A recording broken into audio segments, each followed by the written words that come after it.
Okay, so now we're going to start chapter 3. And in chapter 3, we do something a little bit different. We focus on probability. This is going to be important going forward because when we start looking at inferential statistics, we want to know if we have sample data, how well does it approximate our population? If we have the mean of the sample, is it a good approximation for the mean of the population? Our probability will help us make that determination. It will help us know what's the probability that our sample data is a good approximation for our population data.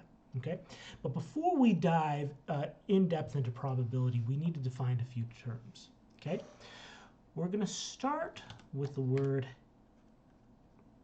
experiments. Experiments are what we study in probability. Okay. An experiment is an activity that can be repeated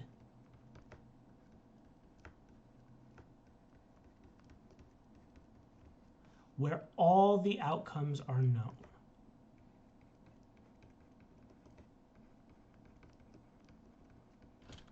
I should say where all the possible outcomes are known.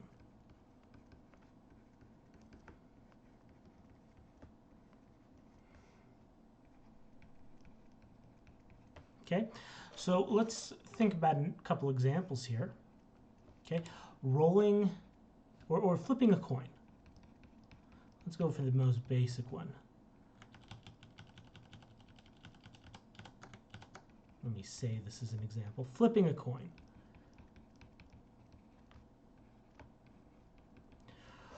Why is this an experiment? We can repeat it, right? If I flip a coin, I can get it and I can flip it again. And there are only a couple outcomes here, right? The coin can land on heads or it can land on tails. I know all the possible outcomes. Okay, so flipping a coin would be an experiment. Notice that this is different from a scientific experiment again, right? This is just an activity that can be repeated. Okay, it's not like we're trying to find out scientifically if it's going to land on heads or tails. No, it's something that can be repeated with, you know, the outcome might be unknown, but we know what's possible. Okay, another example, rolling a die. So if you have your standard six-sided die that you play board games with, you roll it, you can repeat that, right? You can take that die and you could roll it many times. Okay. And each time you might get a different outcome, but we know the possible outcomes.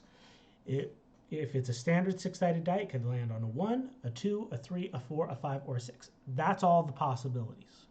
All right? How about drawing a card? If we have a standard 52-card deck, we shuffle it up real good, we don't know what card we're going to draw, right? We don't know the outcome, but we know what's possible because we know what 52 cards are in the deck, okay? And we could also repeat it, right? Once I draw the card, I could say, oh, I have the King of Spades, okay? Put it back, reshuffle, and then I could do it again, right? And I could keep on doing that. So because it's repeatable and I know all the possible outcomes, it is an experiment. So these are the things we study when we are thinking about probability. And these features, that it's repeated, that we know all the possible outcomes, those are features that are going to be important in actually understanding what the probability is. Okay? Now, let's be technical here. What is an outcome? Okay? An outcome is a possible result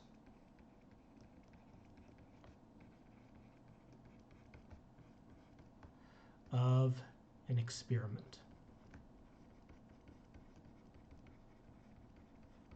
Okay, so if we go back up here to these three examples, and we're going to use these examples quite a bit. They're very useful examples. Most of us have experience with these ideas. And so we'll come back to these quite a bit when illustrating probability. Flipping a coin, we know the outcomes, right? Heads or tails, 2 outcomes. Rolling a die, we know the possible outcomes. There are 6 outcomes, 1, 2, 3, 4, 5, 6. Drawing a card, we know the possible outcomes. There are 52 cards in the deck. We could draw any one of those cards. Any one of those cards could be an outcome, okay? The sample space is the set of all possible outcomes.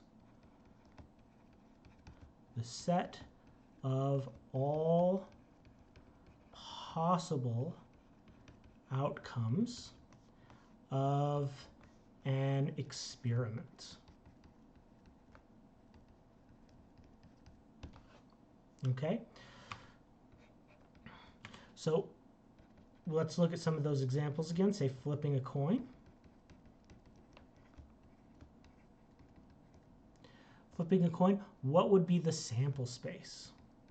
Well, we notate sample space with a big letter S, okay?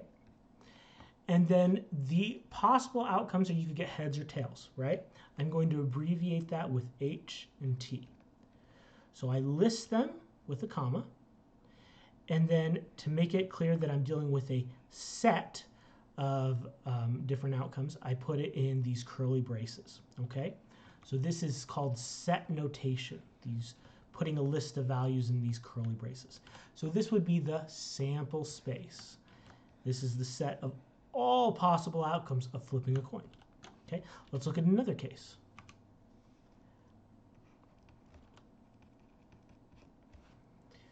Rolling a die.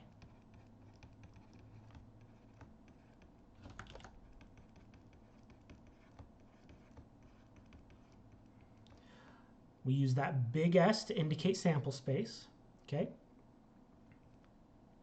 So what are the possible outcomes if I roll a die? Well, I could roll a 1, or I could roll a 2, or a 3, or a 4, or a 5, or a 6. Those are all the possible outcomes. I list them, separating them with commas, and enclose it between these curly braces. That tells me this is a set of stuff, and it is equal to my S, which stands for my sample space. Okay? So those are 2 examples of the sample spaces for those 2 experiences. It's all the outcomes, all of them, all possible outcomes. Okay? Now, often when talking about probability, we're not interested in just individual outcomes. Often we're interested in events. An event is any combination of outcomes. Okay? So let's go back to our favorite examples. Let's go back to rolling a 6-sided die and say, let event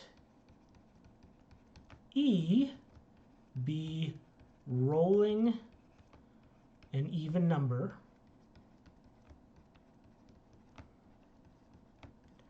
on a 6-sided die. Okay, so then what would event E look like? Well, we use the curly braces again because it's going to be all the outcomes that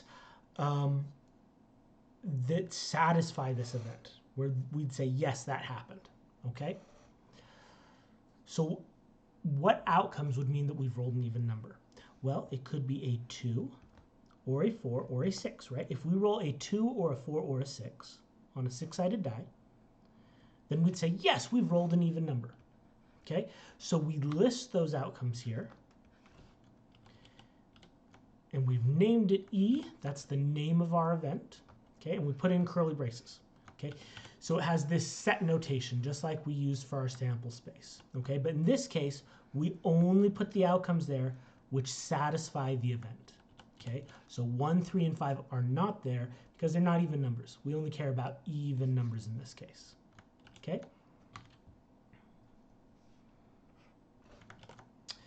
One more example here. let event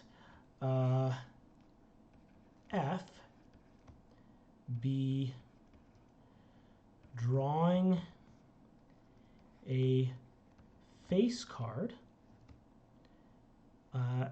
out of a deck of 52 cards.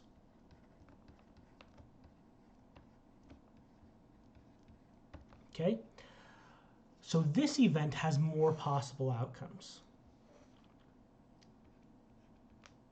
Okay, as a reminder, the face cards are the cards in a deck with faces on them: the kings, the queens, the jacks, right? So I'm going to find a way to represent this. It could be the jack of spades, the queen of spades, or the king of spades. Those all have faces on them. That's from the spades. Or it could be a club, so the jack of clubs, or the queen of clubs, or the king of clubs. They all have faces on them. Or the jack of hearts, the queen of hearts, the king of hearts, or the jack of diamonds, the queen of diamonds, the king of diamonds.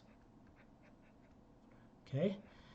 Enclosed within those curly braces, that tells me I have a set of stuff. Okay? These are all the individual outcomes that would make the event true. If any one of these things happen, we say the event has happened.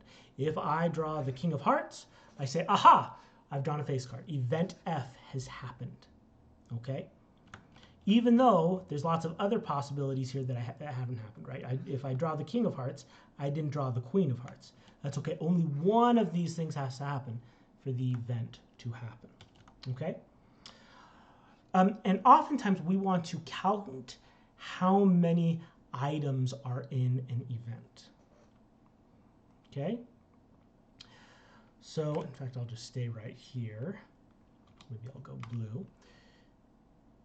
If I use N and then in parentheses write E, that's telling me that I want the number of outcomes in event E. So in this case, if I count, there are 3 outcomes in event E. All right? If I look at event F, say I want to know the number of outcomes in event F, I put NF. That tells me find the number of outcomes in event F. Okay? And in this case, there are 3 of each kind of card for each suit. There are 4 suits. 3 times 4 is 12. There are 12 outcomes all together. You can count them. There are 12 here. Okay? So the number of outcomes that would mean we've drawn a face card is 12. It's going to be very useful to do a lot of counting when we're dealing with probability. Okay?